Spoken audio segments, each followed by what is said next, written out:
I'm Ben with the BTC Sessions, and this is your Bullish Bit, brought to you by CoinKite.com, bringing you the best hardware to secure your Bitcoin. The Cold Card Queue, the Tab Signer, the Block Log, and plenty more goodies can be found over at CoinKite.com. Use code BTC Sessions for a nice discount at checkout.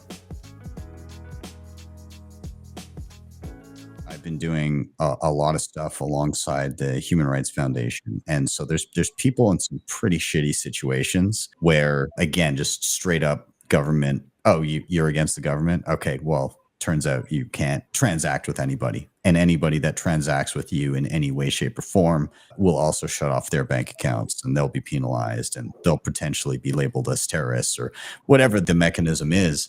But people are recognizing this around the globe. And I think a lot of people don't realize how far-reaching this is and how many people are really tuning into the fact that there's now censorship-resistant money, and it's being used exactly for that purpose. There's countless stories I could tell you of people that I've spoken to that they're like, yeah, like I couldn't move money. I couldn't do anything. One of the girls that helps me do quarterly webinar. Her name is Anna Chekovich, and she's from Russia. You know, she's part of something called the Anti-Corruption Foundation, and they're actively opposing Vladimir Putin. And so in doing so, they quite obviously are a target of the government.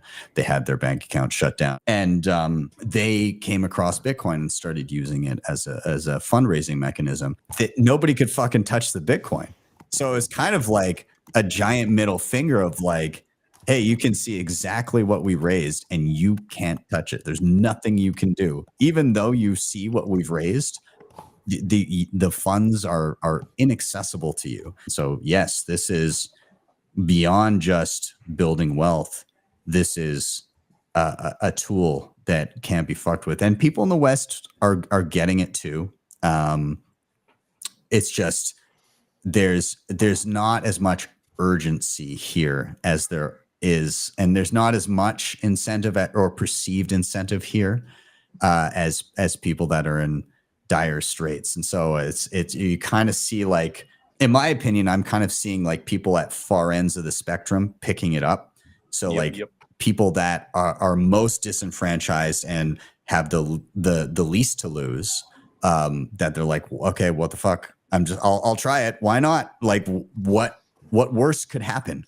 And then you have people that have a lot to lose that are starting to hone, like people that are managing massive amounts of wealth and also recognizing that, oh shit, like my purchasing power is disappearing. How do I actually protect this?